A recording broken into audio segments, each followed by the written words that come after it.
This was one of the videos recorded for one of the meetings at Ratio Christi at UTSA. Aside from a few minor edits to clean up the long pauses, the ums and the uhs, it's virtually the exact same video, but in any case, here's the video. Hope y'all enjoy.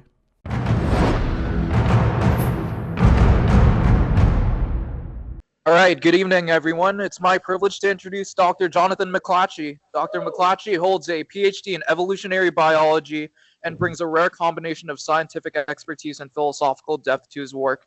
He serves as a fellow and resident biologist at the Discovery Institute and has lectured internationally on the evidential basis for faith, the reliability of the New Testament, and the implications of design in nature. As a skilled writer, debater, and communicator, he engages thoughtfully with challenging questions and equips others to do the same. Please join me in welcoming Dr. Jonathan McLatchie. Well, thank you. It's great to be here. I'm going to be talking today about the scientific case for intelligent design, with a particular emphasis on the life sciences, which is my own area of specialty. I'll just quickly say a few words by way of self-introduction. So you can find my website at jonathanmclatchie.com that houses and catalogs a lot of my essays or articles relating to evidence of Christianity, in particular on New Testament studies, which is my other area of expertise. You can contact me if you would like at jmclatchie@discovery.org. If you would like a copy of the slides, or if you would like to ask further questions, you're welcome to write to me at that email address. I have a ministry that I direct as well called talkaboutdoubts.com. We are a ministry that offer free private mentoring to Christians who struggle with doubts about the veracity of the Christian faith, as well as former Christians who want to explore the evidence for Christianity. So if you are a Christian who's struggling with doubts about the truth of the gospel, or if you're a former Christian, or even if you're a non-Christian who's exploring the evidence for Christianity, feel free to reach out through our contact form at talkaboutdoubts.com, and we'll be in touch to set up a private Zoom call to talk about your questions and doubts with you in confidence. And we have around 80 volunteers on our team with diverse areas of academic expertise: New Testament, Old Testament, textual criticism, philosophy, the natural sciences, and so forth. Now, I'm speaking a Christian for a Christian group today, so let me begin with some scripture. This is from the book of Romans in chapter 1, verses 18 through 20. The Apostle Paul writes that the wrath of God is being revealed from heaven against all the godlessness and wickedness of people who suppress the truth by their wickedness, since what may be known about God is plain to them, because God has made it plain to them. For since the creation of the world, God's invisible qualities, his eternal power and divine nature, are being clearly seen, being understood from what has been made, so that men are without excuse, or literally anapologetus, without an apologetic. And how vindicated the Apostle Paul would feel today if he were to be alive still, in view of our modern advances in both the physical and life sciences, that really, I think, make the question of the existence of a creator behind life in the universe inescapable. So let me just give you a short outline for what we're going to be talking about during the course of our time together today. I'll start by introducing intelligent design. We'll talk about how DNA contains information and the implications of that. We'll talk about molecular machines and how they evince design. We'll talk about some common objections to design, and then finally we'll draw our conclusions.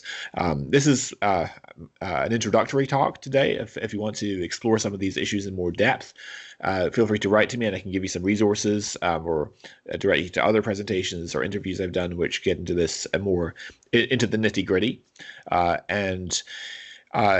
you can reach out to talkaboutdoubts.com, and we can do a private session on the evidence of design if you would like. So let me just introduce the concept of design. So what do we mean when we talk about intelligent design? Well, one definition that you'll often see promulgated by the popular media or the press is that intelligent design is the idea that living systems are too complex and improbable to be explained by the process of evolution, and therefore require invocation of a supernatural being to explain their existence, such as God. Perhaps you've come across this definition, but it's a mistaken one. I think a much better definition of intelligent design is this one. The intelligent design is the idea that we can infer from patterns in nature that some features of living systems are best explained by an intelligent cause rather than a stochastic process involving chance and necessity. And you'll notice that this latter definition corrects deficiency in the prior definition, because if you look at carefully at the prior definition that we put forward, you can see that it frames the argument not in terms of what we know about the cause and effect structure of the world, but rather what we don't know. It frames the argument on the basis of our ignorance about science and causal explanations and so forth.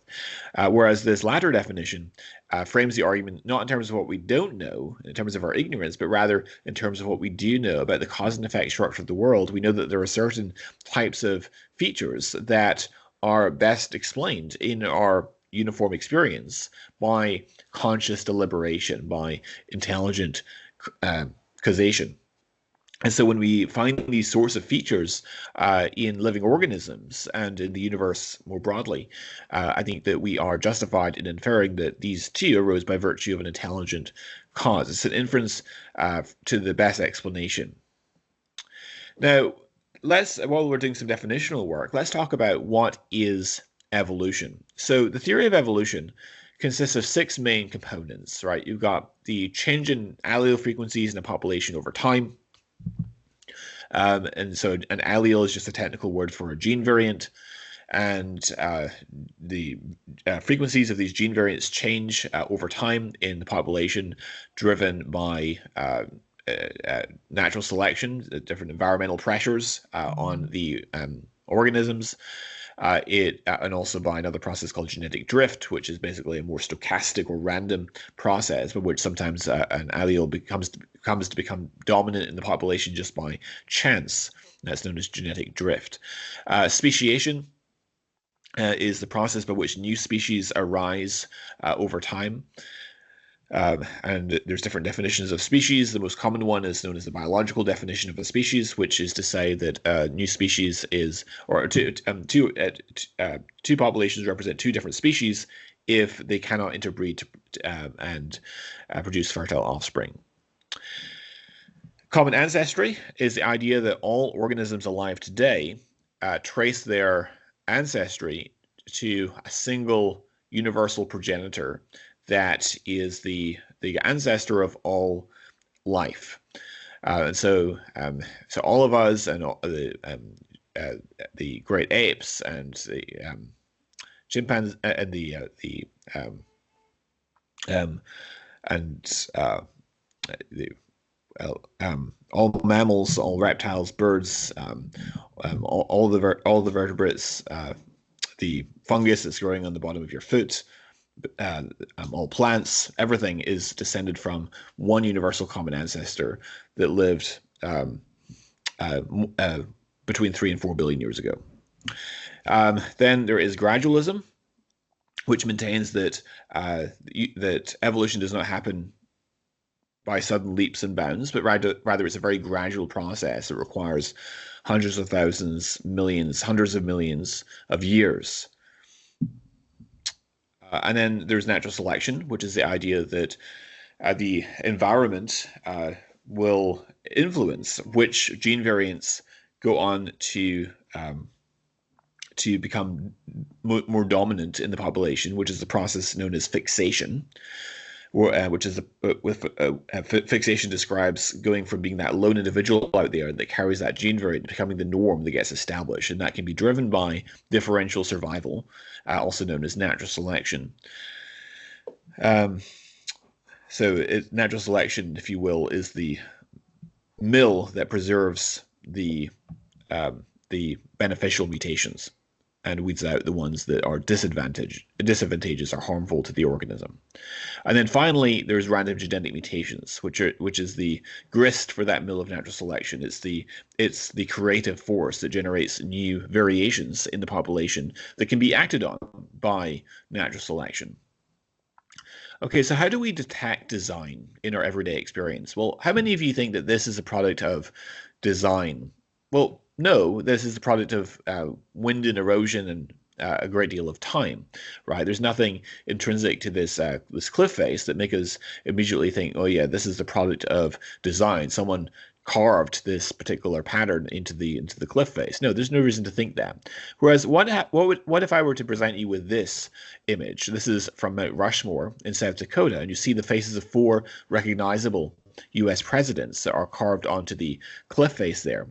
Well, you immediately infer that this is not the product of wind and erosion and time, but rather is the product of intelligent agency. Someone took it upon themselves to dedicate a large portion of their lives to chiseling into the cliff face the faces of these 4 US presidents. And we are immediately able to infer design, because not only is this immensely improbable, this pattern, I mean, it's not particularly more improbable than the pattern that we saw in this previous cliff face, but rather it also carries a specification, meaning that it conforms to some independently given pattern, namely the faces of these 4 US presidents. Or to take another example, suppose that you're walking along the beach and you see all this sand. Well, you wouldn't immediately infer that this is the product of design. You don't think that someone arranged these particles of sand in a particular way. Whereas if you were to look at this image here that shows Mary loves John, we immediately infer this is the product of design, because it carries a semiotic dimension. It not only is highly improbable, but it conforms to some independently given pattern. Likewise, this sculpture that is made with sand, where you see a gorilla, that is clearly the product of design, because it conforms to some independently given pattern. Or to take another example, which of the following sequences is designed? Well, they're both equally improbable, right? They're both 30 characters in length. Whereas we don't necessarily think that this is the product of design. This seems to be quite plausibly explained by random typing on a keyboard. Whereas this latter sentence is recognizable as conveying meaning. It actually is text from the Bible, John chapter 1, verse 1. In the beginning was the Word. Now, although the latter sequence is not more improbable than the first, it nonetheless is more recognizable as design, because it conforms to the independently given pattern. So here's where I will introduce the concept of specified complexity, which is the hallmark of intelligently designed features in the universe. So specified complexity describes phenomena where 2 criteria are met, namely, first, the probability of a phenomenon being produced by chance alone exhausts the available probabilistic resources. So that is to say that that it's highly complex. It's and that complexity is measured relative to the available probabilistic resources. And I'll come on to explain what I mean by that in just a moment. Second, the phenomenon conforms to some independently given pattern, as we saw in the previous illustrations. Now, what do I mean by probabilistic resources? Well, consider an ATM machine. Now, we've all used ATM machines. Right? You take your debit card and you put it into the machine and you dial in a 4-digit PIN number, and there's 10 digits, 0 to 9, and your PIN number is 4 digits in length. And so the number of possible ways of dialing in a 4-digit number to a 10-digit pad is 10 raised to the 4th power. So that's 10 times 10 times 10 times 10, which is 10,000 combinations, right? So that's the number of possible ways there are of dialing in a 4-digit number when you have a 10-digit PIN pad. But suppose that you have, typically a bank will give you perhaps 3 trials before it locks you out of your account, right? And so suppose that you only have 3 attempts to guess a PIN number of a bank card that you've stolen from someone else. Well, is it more likely that you're going to succeed or fail in guessing the right PIN number if you only have 3 attempts? Well, obviously, it's overwhelmingly more likely that you're going to fail and not succeed in guessing the right PIN number. And likewise, when it comes to to the probabilistic resources in our discussion here, if the probabilistic resources are those are the resources afforded by the universe in terms of the time the universe has been here, the history of life on Earth, and the amount of space available. So that corresponds to the probabilistic resources, and anything that exhausts those probabilistic resources meets the criterion of complexity. And then to establish the design inference, you need a second criterion to be met, namely specification. Okay, so how do we reason about the past? This is a very well-known figure in the history of science called Charles Lyell, who was a geologist. And he published a book called Principles of Geology, with the subtitle being an attempt to explain changes in the Earth's surface with reference to causes now in operation. And Lyell postulated a principle known as uniformitarianism. And basically, the idea behind this principle is that we infer from our present uniform and repeated experience of the cause and effect structure of the world to try to explain phenomena in the remote past, right? So, for example, if you want to explain the existence of white powdery stuff on an uncharted island, then if you're comparing the explanation of an earthquake versus a volcanic eruption, you would go with the volcanic eruption hypothesis because the volcanic eruptions are known in our uniform repeated experience to produce this white powdery stuff that we call ash, whereas earthquakes are not, right? So that's the basic principle behind uniformitarianism. And intelligent design adopts this principle and argues that the sorts of features that we observe in living organisms, and indeed in the universe more broadly, are the sorts of features that we habitually in our present experience associate with conscious deliberation or intelligent design. And so when we find these features in the cell or in the universe, we are justified in inferring that it too arose by virtue of an intelligent cause on the basis of our uniform and repeated experience of the cause and effect structure of the world. So one such feature that pertains to biology is the information-bearing properties of DNA and RNA. So DNA, which stands for deoxyribonucleic acid, contains information in the form of four chemical subunits that we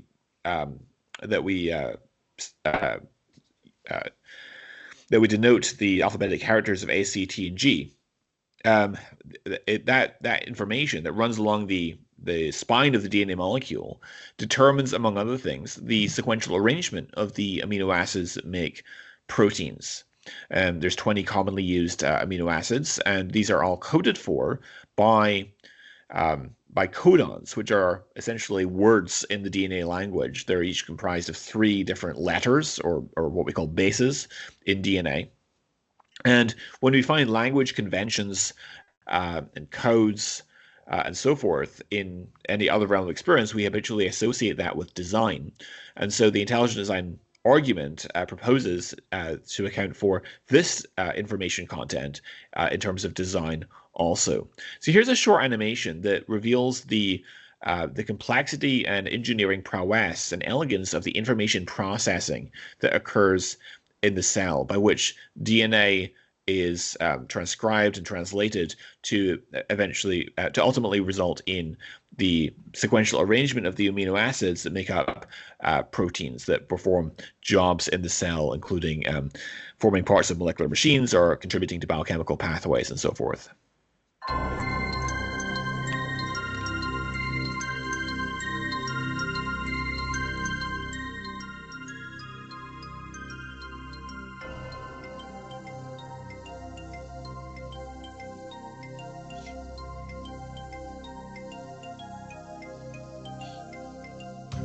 In 1957, Francis Crick first proposed that chemicals called bases along the spine of the DNA molecule function as alphabetic characters in a written language or digital characters in a machine code. This animation shows how this digital information directs protein synthesis. First, a large protein complex separates the tightly wound strands of the DNA to prepare it to be copied. During this process of transcription, a protein complex called a polymerase produces a single-stranded copy of the original instructions.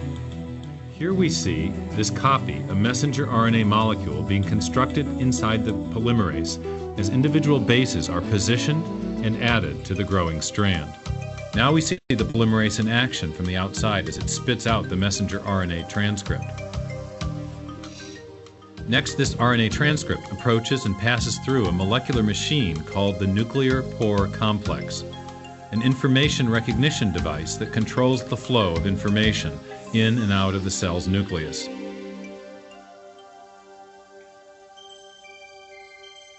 Now we see the genetic assembly instructions on the messenger RNA approaching and arriving at a two-part chemical factory called a ribosome, the site of protein synthesis.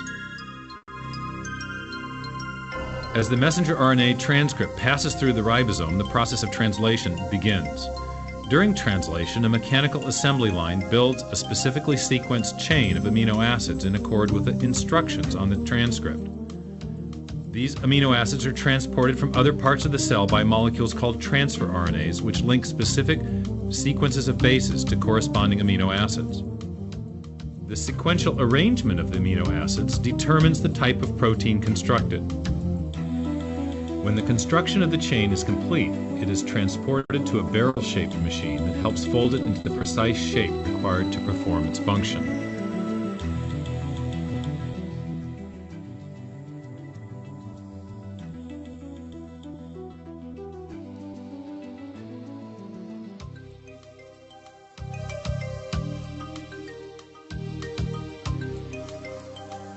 After the chain is folded into a protein, it is released into the outer cytoplasm to do its job in the cell.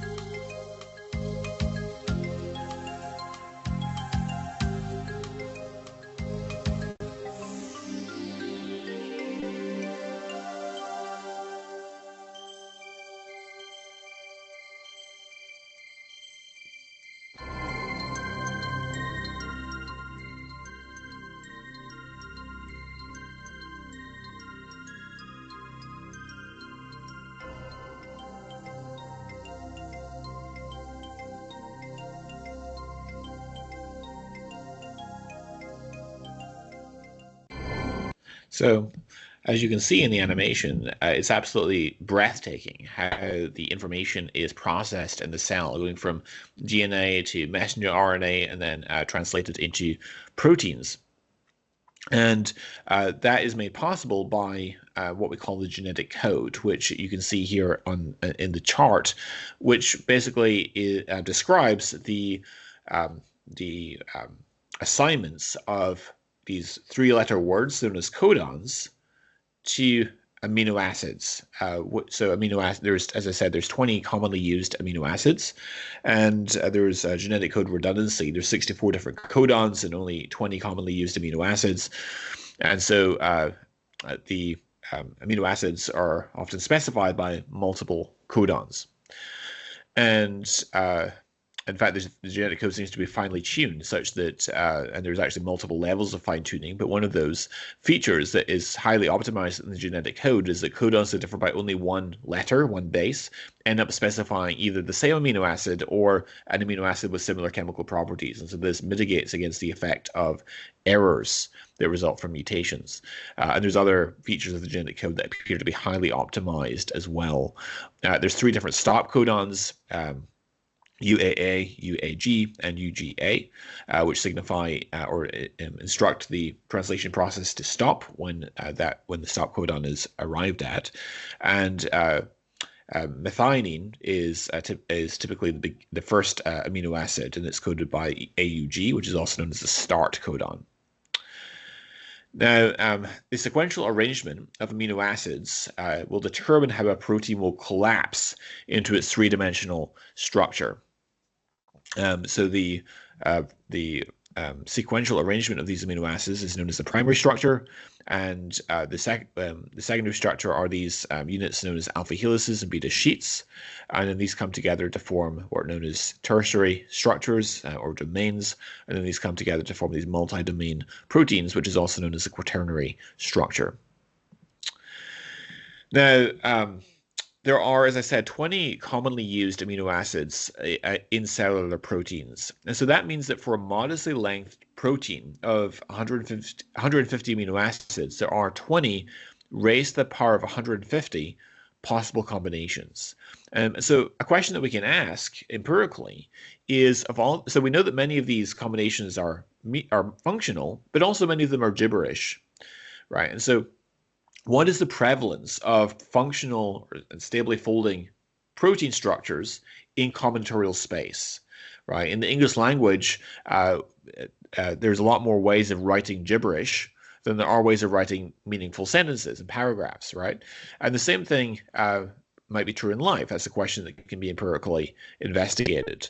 Just to illustrate this what we call combinatorial inflation, take this example of the bike lock, and you can see that there are 10 dials with 10 digits.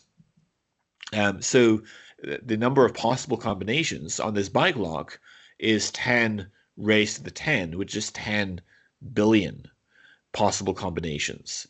And so if you have a very limited time and a very limited number of trials that you have opportunity to carry out, then you're much more likely to fail in unlocking this bike lock by chance. And so that's the idea, that if it turns out empirically that the ratio of functional protein structures within combinatorial space is astronomically small, how would you arrive at these highly rare protein structures within the time allowed without knowledge of where the target is? In other words, by a random search.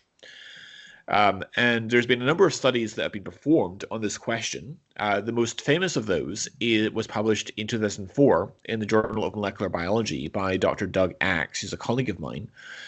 He was at the time a postdoc at Cambridge University, and he now is a professor at Biola University in California. And the paper is titled Estimating the Prevalence of Protein Sequences Adopting Functional Enzyme Folds. And he performed what's known as a site-directed mutagenesis experiment to try to elucidate the ratio of functional to non-functional protein structures within that vast combinatorial space. And according to his estimate, the ratio of functional to non-functional sequences of that length is roughly 1 in 10 raised to the 77th power. So in the denominator, you have a 1 with 77 zeros after it. Now, to put that in context, there's only 10 to the 65 atoms in the entire galaxy, or 10 to the 80 in the observable universe, right? So this is an astronomically small ratio. And so by chance alone, how would you arrive at these islands of function in that sea of non-meaning? It presents a needle in a haystack problem. Locating the functional sequences within the vast sea of combinatorial possibilities by a random search is like finding a tiny needle in an enormous haystack within a very limited time. But the problem extends far deeper. When molecular machines require multiple cooperating proteins in order to perform their function, the probabilities multiply exponentially. And we'll talk about examples of that in due course. But you might say in response, well, surely there's still a chance, right? Well, I call this the Dumb and Dumber response. This is from a movie called Dumb and Dumber. Let me play this clip. What are my chances? Not good.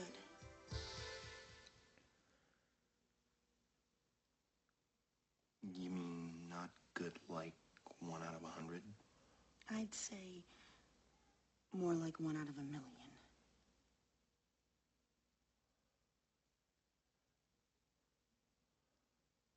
So you're telling me there's a chance? Yeah!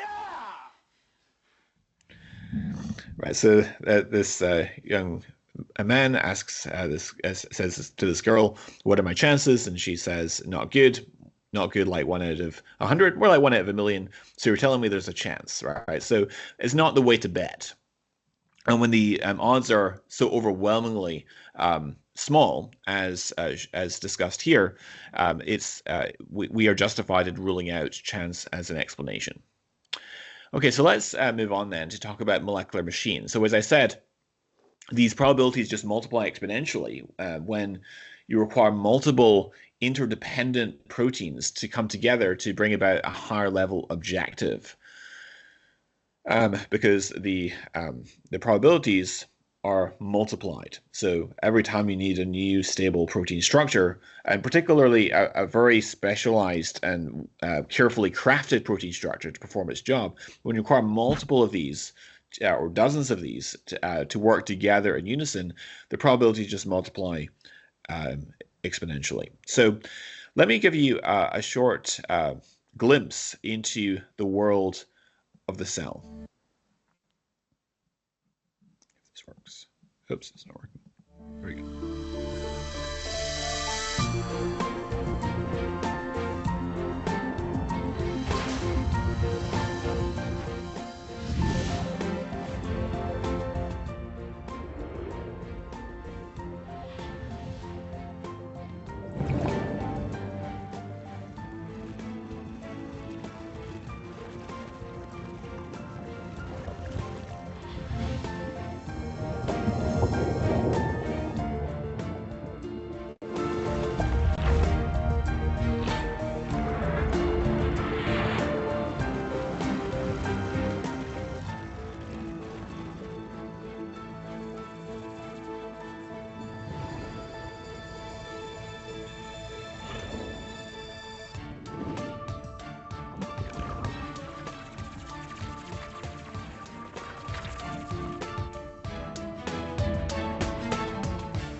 Okay, and so you can see that there's an incredible array of molecular machines that work together in the cell, and and I'm going to zoom in now on some systems that we find in the cell in particular, which are comprised of many well-matched interacting parts.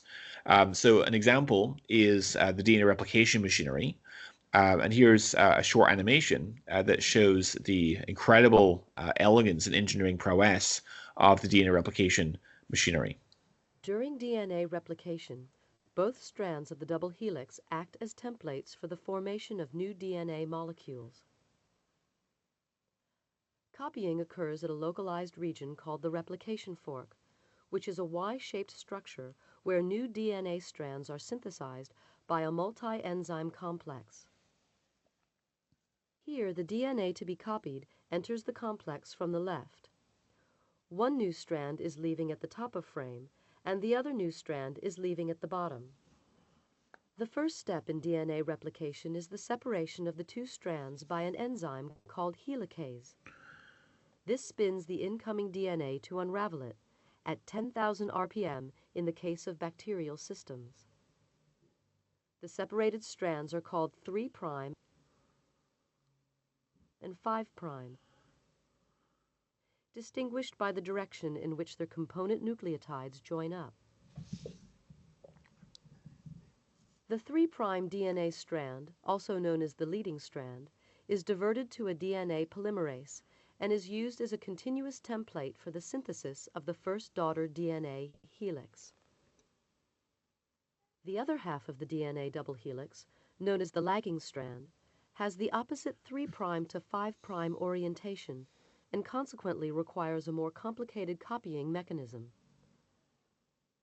As it emerges from the helicase, the lagging strand is organized into sections called Okazaki fragments. These are then presented to a second DNA polymerase enzyme in the preferred 5' to 3' orientation. These sections are then effectively synthesized backwards. When the copying is complete, the finished section is released and the next loop is drawn back for replication. Intricate as this mechanism appears, numerous components have been deliberately left out to avoid complete confusion. The exposed strands of single DNA are covered by protective binding proteins, and in some systems, multiple Okazaki fragments may be present. And so as you can see, there are multiple protein structures that have to work together to bring about this higher level objective of replicating DNA in preparation for cell division. You have the helicase that unzips the DNA double helix, breaking the hydrogen bonds to prepare for copying. You have the polymerase that actually performs the copying. You have the sliding clamp that clamps the polymerase onto the single strand of DNA to prevent it from falling off during copying. You have the clamp loader that loads on the sliding clamp. You have the single stranding binding proteins that have to bind to the single strands of DNA to prevent them from re-annealing during copying. You have to have the topoisomerase enzymes, which alleviate supercoiling that where as a result of the torsional stress, the DNA can become supercoiled. Think about an old telephone cord. And in order to prevent it from breaking, you have to alleviate these supercoils. And so topoisomerase is able to cut one strand, pass the other strand through the gap, and then reseal the break. And it's absolutely remarkable class of proteins. You have one of the strands has to be looped around and copied backwards, as you saw in the animation, with synthesis of short RNA primers by an enzyme called primase. And then from those RNA primers, you have to synthesize short sequences of DNA called Okazaki fragments, named after their discoverer. The RNA primers have to get removed, replaced by DNA, and the Okazaki fragments have to get stitched together by an enzyme called ligase, and so forth. And there's more. But if any of those parts were missing, you don't have a DNA replication machinery that works half as well as it used to, or quarter as well as it used to, but it's broken. And to bring about a system like DNA replication, you not only need any set of proteins that will stably fold, but you need very carefully crafted and specifically designed proteins that will work together to bring about this higher level objective. Now, you might think that the DNA replication looked incredibly complex and sophisticated, and indeed it is, but that's only that's the very high level view. Now, when we zoom in on each of the individual proteins and see how they're designed, it takes the inference of design to a whole new level. For example, here is an animation that shows the working of DNA polymerase, which is one of the enzymes that's needed. DNA polymerase faithfully replicates DNA by using the nucleotide sequence of the template strand, colored gray, to select each new nucleotide to be added to the 3' end of a growing strand, colored yellow. The different domains of DNA polymerase are colored differently. Before a nucleotide can be incorporated into DNA at the 3' end of the growing strand, the blue finger domain of the polymerase moves inward to correctly position the nucleoside triphosphate. A pyrophosphate group is released when each nucleotide is added. In this view, the details of nucleotide selection at the active site are shown, with the incoming nucleoside triphosphate and the template nucleotide in light blue. The growing strand is green and the template strand is red. When the finger domain moves inward, the nucleoside triphosphate is tested for its ability to form a proper base pair with the template nucleotide. When a base pair forms, the active site residues catalyze the covalent addition of the new nucleotide onto the 3' hydroxyl group on the growing strand, and the entire process repeats at speeds up to 500 nucleotides per second. On rare occasions, approximately once every 10,000 nucleotide additions, the polymerase makes an error and incorporates a nucleotide that does not form a proper base pair onto the end of the growing strand. When this occurs, the polymerase changes conformation and transfers the end of the growing strand to a second active site on the polymerase, where the erroneous added nucleotide is removed. The polymerase then flips back to its original conformation, allowing polymerization to continue. As a result, such a self-correcting DNA polymerase will make a mistake only about once every 10 to the 7th to 10 to the 8th nucleotide pairs. And that's just one protein. I mean, we could examine many different proteins that are involved in DNA replication. We could look at the helicase, we could look at the topoisomerases, and you'll see just how breathtakingly complex and elegant and designed each of these individual proteins are. And so if you think it looks complex on the macroscopic level, try to take a look at the whole system on a protein by protein basis, and it just takes the inference is designed to a whole new level. Now, in The Origin of Species, Charles Darwin put forward a test by which you could potentially falsify his theory of evolution by natural selection. He said that if it could be demonstrated that any complex organ existed, which could not possibly have been formed by numerous successive slight modifications, my theory would absolutely break down. And in 1996, a biochemist at Lehigh University called Michael Behe sought to take up Darwin's challenge, and he coined this concept of irreducible complexity, which he defines as follows. He says, by irreducible complex, I mean a single system composed of several well-matched interacting parts that contribute to the basic function, wherein the removal of any one of the parts causes the system to effectively cease functioning.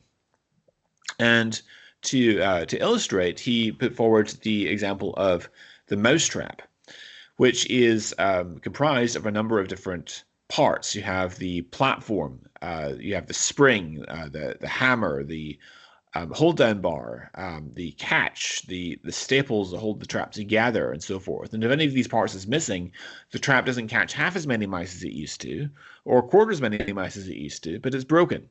And indeed, the trap might still not work if the holding bar is too short or the spring too lightweight. And so the parts have to be very carefully matched one to the other to perform this higher level objective of catching mice. And so the challenge of irreducible complexity is how would you produce such systems one small step at a time without knowing where the target is? Natural selection can only preserve function once this complex purpose has been arrived at. It can't preserve parts in view of some future function. And there are many such systems throughout biology. We already talked about DNA replication, which is one such example. There are others, though. The bacterial flagellum was one that Behe championed in his 1996 book, Darwin's Black Box. And the bacterial flagellar motor is a propeller that propels bacteria through liquid. And it's comprised of a number of different parts. You have you've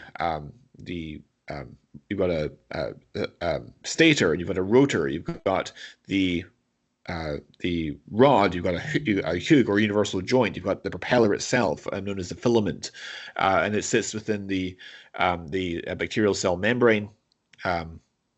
This particular one that you're looking at here is a gram-negative bacterium that has an inner membrane and outer membrane. And you can see an electromicrograph image towards the bottom right here that shows the bacterial flagellum. And you can see that it really looks like an outboard motor. And Behe argued, and I would agree with him, that the bacterial flagellum is an example of an irreducibly complex system, which is an incredibly elegant and sophisticated piece of technology. In fact, it's way beyond anything that we have designed in our own technology. For example, it's plugged into an elegant signal transduction circuit, so it's receiving feedback from the environment, and this is known as chemotaxis. In fact, in response to chemical stimuli, the bacterial flagellum is able to switch directions almost instantaneously. It's in some organism, in like a typical organism like E. coli or Salmonella, it's spinning at speeds of up to 18,000 RPM. In some organisms like Vibrio species, it can spin at speeds of up to 100,000 RPM. And it's unlike a typical man-made motor, the bacterial cell has a set of assembly instructions so that the motor is able to build itself. And here's a short animation that shows how the bacterial flagellar motor is assembled within the bacterial cell.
And this is the propeller. This is the filament, or what's known as the propeller.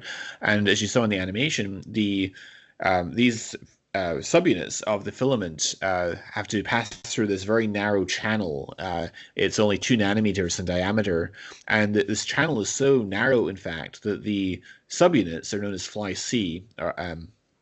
Have to be unfolded for insertion into the channel, and then refolded at their distal growing end. So and these filament monomers, as they come to the end of the filament structure, they have to be refolded by this chaperone protein known as fly D, which is this pentagonal disc shape with 5 leg-like extensions, and it rotates and allows these to fold into their correct shape at the distal growing end. And it's been shown experimentally that if you knock out fly D, these flagellan monomers are lost into the medium. So it's absolutely crucial for flagellar assembly. And there's much more that we could talk about on flagellar assembly. I could have given a whole talk just on this topic. It's a really fascinating subject.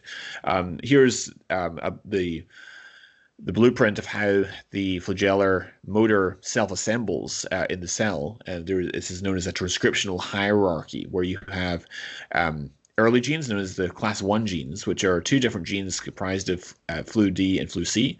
These the protein products come together to form what's known as the transcriptional activation complex, which then goes and drives the expression of the class 2 genes, which are 35 different genes over 8 operons. An operon is just a collection of genes that are under control of a common promoter, so they're expressed together.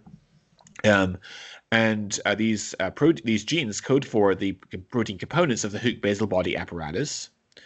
But it makes no sense to start producing the propeller or the filament until you finish constructing the hook basal body apparatus, right? So it's got to be expressed in a timely way. So among the class 2 genes are 2 genes in particular known as flag M and fly A. Fly A codes for a sigma factor called sigma 28, and a sigma factor basically binds to the RNA polymerase and drives the expression of genes.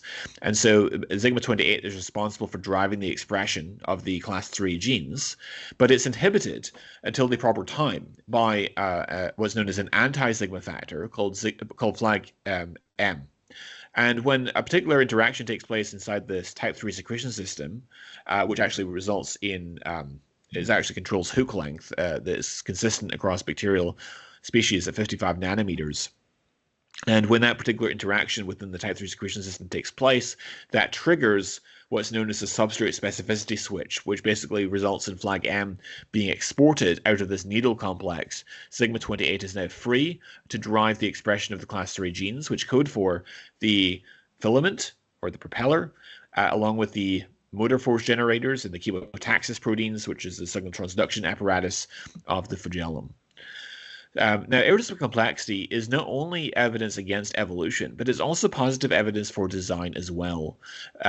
Because explaining the origins of irreducible complex features requires a cause that possesses foresight. And only intelligence is capable of visualizing a complex higher level objective and then bringing everything together needed to realize that higher level objective. Now, what are some of the common objections to intelligent design? Well, one objection is that it's a God of the gaps argument.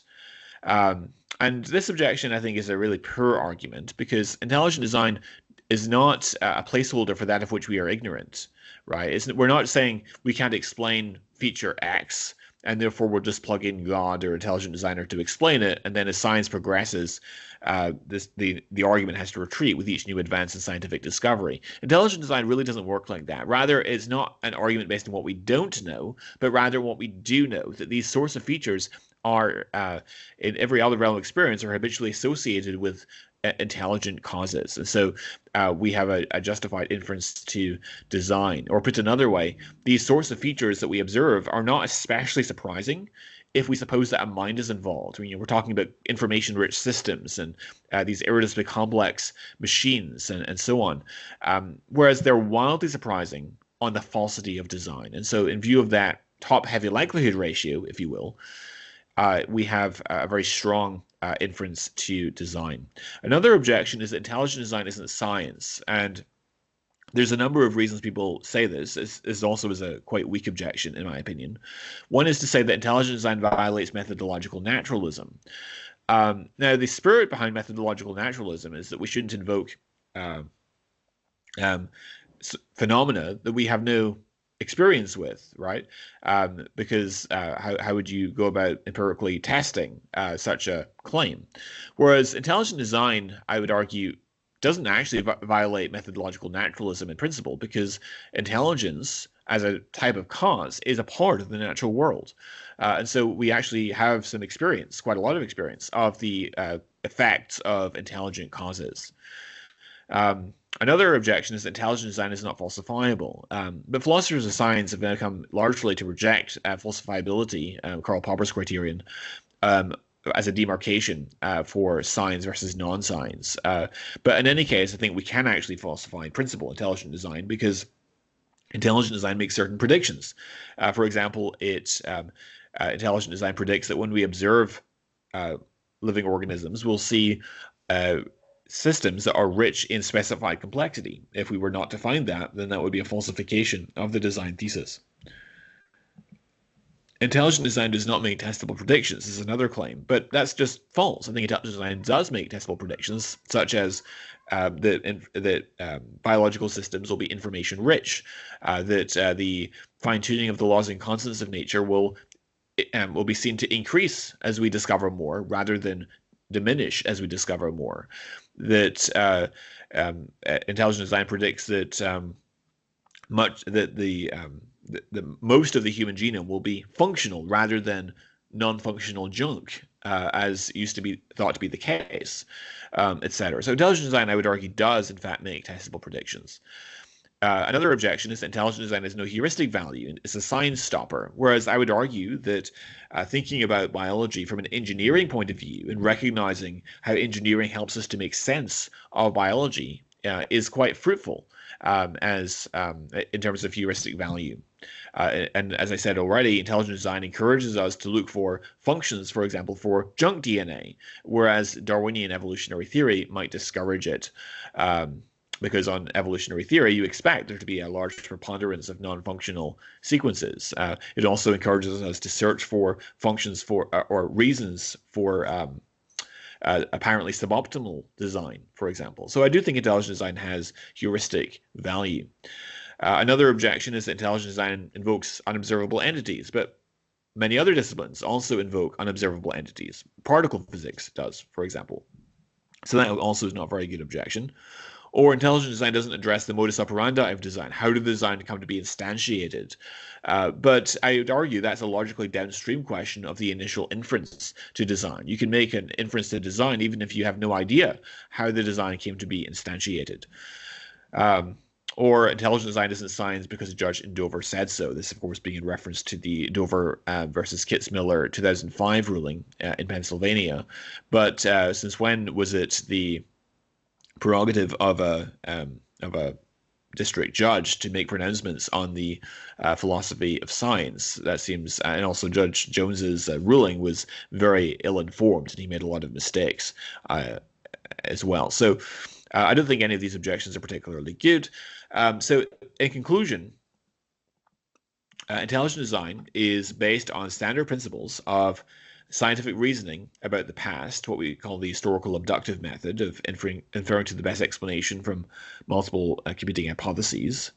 Intelligent design challenges the concept of unguided chemical and biological evolution, and the design inference is based on cutting-edge advances in molecular biology, which reveals the complexity, elegance, and engineering prowess of cellular machines. Thanks for your attention. I'm happy to take any questions.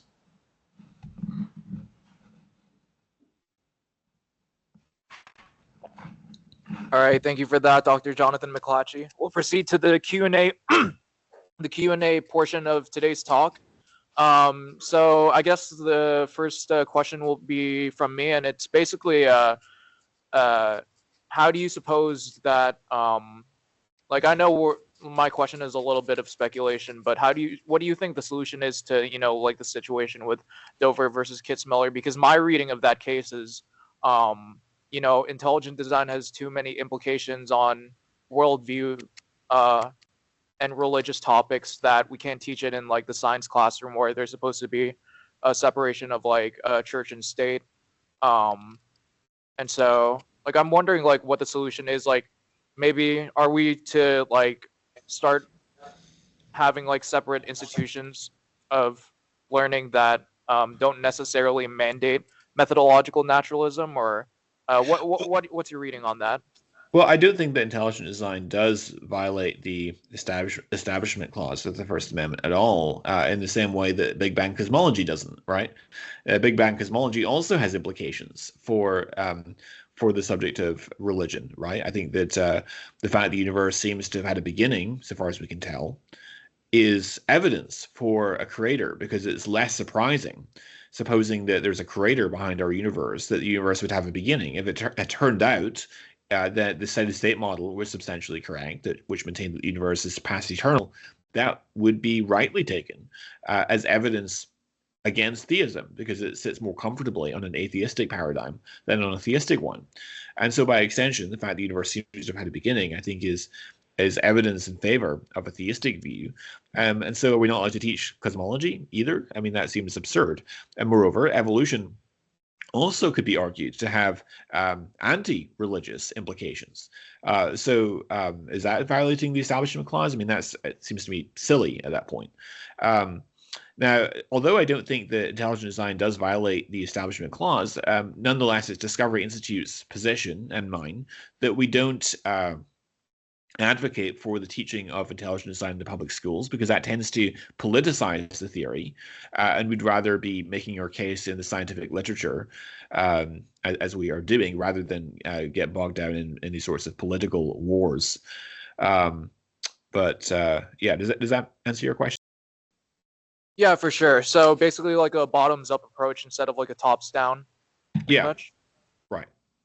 Gotcha. Yeah, that makes a lot of sense. Did we have any other questions from the audience? Okay, sweet. Here you go, Ben. Thank you. Hey, sir, thanks for your talk. That was really, really good. I have a question. So if we're doing apologetics on more of the popular level, is there a helpful, few sentences that we can get kind of, for those people who aren't super, I mean, they might not know how DNA replicates, you know what I'm saying? So how can we use this argument on the popular level without getting bogged down in necessarily like the nitty-gritty science? Great question. So a book I would recommend on this is by Doug Axe. It's called Undeniable: How Biology Confirms Our Intuition That Life is Designed. And he basically argues that you don't need the technical detail in order to have a justified inference to design.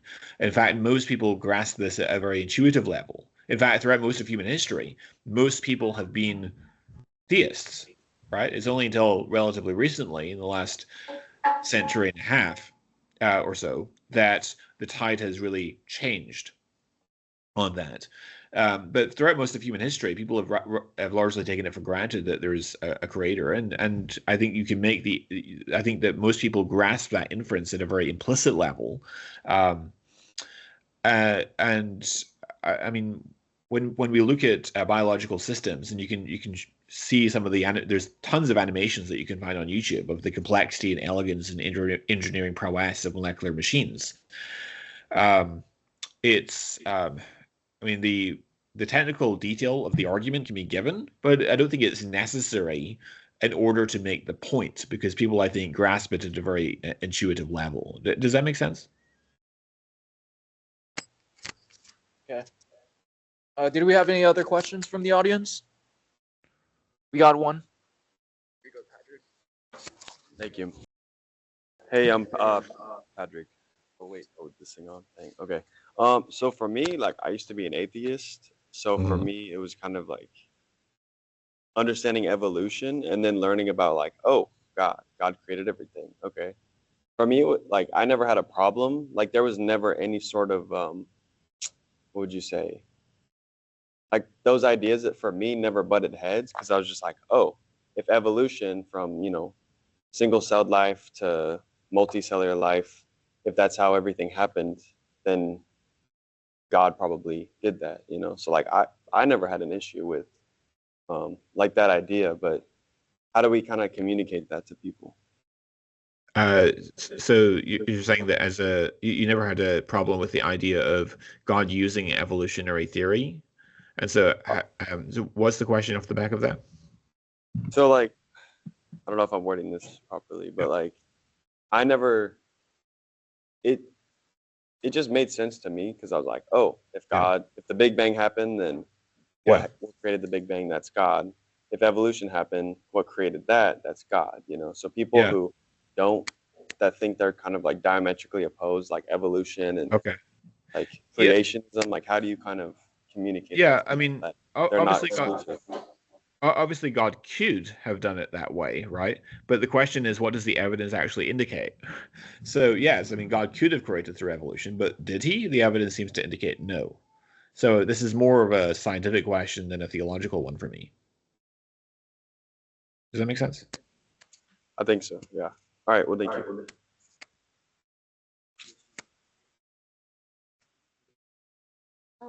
About people objecting with saying that design is actually unintelligent because there are certain processes that are inefficient.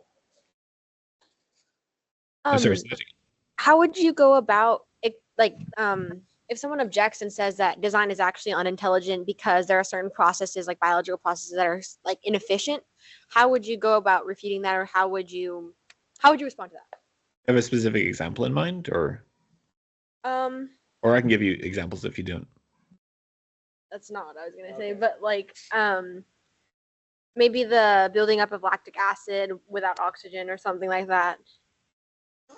I mean, you can always speculate about the way that you think it should have been done, but if the evidence points to design, then I think that then motivates exploration as to why the designer chose to do it that particular way. I mean, a couple of classic examples that are sometimes given on this front. I'll share my screen here again. Are the alleged suboptimal wiring of the vertebrate retina and the recurrent laryngeal nerve, right? So the idea with the inverse wiring of the vertebrate retina is that allegedly the retina is wired backwards, and this is inefficient and is supposedly suboptimal design. But this is a poor argument, in my opinion, because retinal cells require a very large oxygen supply and hence a very large blood supply, right? Blood cells absorb light, and if blood cells invade retinal cells, then the consequence can be blindness. And so this entails that the retinal cells need to receive blood supply from vessels which don't block the light. But since red blood cells readily absorb light, that demand requires that the retina be wired in the manner in which it is. Now, it's often pointed out that squids and octopuses, or octopi, have correctly wired retinas that face outward. But these organisms are exothermic, so they don't require the same blood supply to the retina. The other example that's very common is the recurrent laryngeal nerve, right? So there's evidence that the recurrent the issue with the recurrent laryngeal nerve is that the nerve allegedly takes a really circuitous route, right? It goes all the way down through the heart and up round to the larynx, and so that's supposedly suboptimal and is supposed to be an evolutionary vestige of our past. But there's evidence, firstly, that supposed fundamental evolutionary constraints which would prevent loss of the circuitous route of the recurrent laryngeal nerve don't exist. And so this implies that there is some beneficial function for the circuitous route. And second, the path of the recurrent laryngeal nerve allows it to give off filaments to the heart, to the mucous membranes, and to the muscles of the trachea along the way to the larynx. There is also a dual innervation of the larynx from the SLN and RLN, and in fact, the SLN innervates the larynx directly from the brain. So the direct innervation of the larynx via the superior laryngeal nerve shows the laryngeal innervations. In fact, follows the very design demanded by some of the critics of ID who make this argument, like Richard Dawkins and Jerry Coyne and so forth. So I don't find these arguments to be especially convincing, and and oftentimes when one this argument often takes the form of kind of a Darwin of the gaps argument, where we don't so supposing that we don't know why the designer did it a particular way, therefore we'll just plug in Darwin for that of which we are ignorant. And as science advances, then that argument has to retreat. And so it's kind of a converse of the God of the gaps fallacy. Does that make sense? Yes, that makes sense. Thank you so much. Real quick, you mentioned earlier, I'm just be curious because I think you had a degree in evolutionary biology or something like that, if I heard correctly. What is your view on creation broadly? I know that there's New Earth, Old Earth, and then theistic evolution. Where would you fall, if any of those three categories? I think the Earth is very ancient. I think the Earth is around 4.6 billion years old, and the universe 13.8 billion years old. I don't have any reason to question the standard estimates of the age of the Earth and the universe. And I think the evidence for an ancient Earth is quite compelling, in fact, although I'm not a specialist in geology or astrophysics, but from my understanding of the evidence, it seems quite compelling. I don't think that Scripture commits you to a young Earth view. I think that the first day of creation week, so to speak, begins in verse 3 of Genesis 1 rather than in verse 1, right? By the time you get to the first day of creation week, the heavens and the earth already exist. And so because each of the days of creation week begins with the phrase, and God said, and God said, and God said, the first occurrence of which is in verse 3. So by the time you even get to the first day of creation week, the heavens and the earth are already here. So the Scripture seems to me is completely silent on the age of the earth and the age of the universe. That's a question that's for the natural sciences. Now, our understanding of the nature of the days will dictate how we understand the age of the biosphere. The view that I take is that of Dr. C. John Collins, which argues that the days of creation are not identical to our solar days, but rather they are to be taken as analogous to the human rhythm of work and rest. So the idea being that just as God has his 6 days that he labors and Sabbath day of rest, so likewise God has his 6 days that he labors and Sabbath day of rest. And it's not crucial to that analogy that we take the days to be strictly literal. In fact, there are other analogical elements to the Genesis narrative. For example, on the 7th day, God rests from all his work. Now, does God get tired and he needs to take some relief and some rest? Well, no, but it's a point of analogy that we're supposed to take away. It's not supposed to be, I think, read strictly literally. It's an analogy, and moreover, there's evidence in Scripture that in John 5, for example, and Hebrews 4 suggest that the 7th day of creation on which God rests is still continuing, which would imply that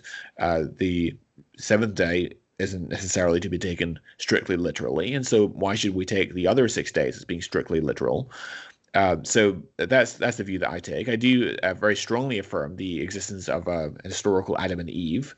I would place them in the distant past rather than more recently, perhaps several hundreds of thousands of years ago. I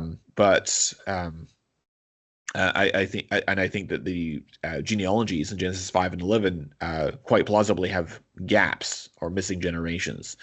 So the formula in Genesis 5 is that so-and-so became the father, and when so-and-so was so many years old, he became the father of so-and-so, right? And so in Hebrew, the word for father can mean ancestor, right? It doesn't necessarily mean immediate biological ancestry. I think that Genesis 5 is quite plausible in giving us highlights of significant figures through human history, back to the creation of Adam. So that's my view. Does that answer your question? Yeah, that's helpful. And then maybe my last point would be so where does evolution fit in? You would just outright reject it, or how would you see God kind of create? Is it ex nihilo right away, or how would you see that? Yeah, I'm an interventionalist, so I think that evolution by natural selection is demonstrably inadequate to account for the complexity and design of life for the reasons I gave, among many others. And I reject the proposition of universal common descent, and I subscribe to special creation. Awesome, thank you. Mm-hmm.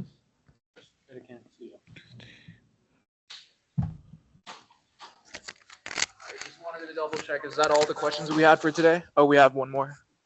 You're back here. Earlier you were saying about the intelligent design and how there was some parts where people thought like it would be like unintelligent, but then you said like there was evidence to show that maybe it is. What about like in the woman's body in the early stage of development, the baby has like a tail-like structure. Would you say that's like an unintelligent form of design? Yeah, so again, that argument doesn't really bear on the question of design, because at most these sorts of vestigial organs would be devolution, right? Things that have been lost rather than things that have been gained. But in fact, the coccyx, which is the tailbone in humans, it does have a function, right? It's an anchorage point for tendons and muscles and things. But just because you don't know what something is doing doesn't necessarily mean that it's not there for a purpose. Yeah.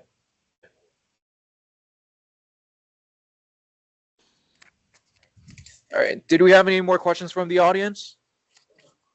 Going once, going twice. All right. Let's give it up for Dr. Jonathan McLatchie.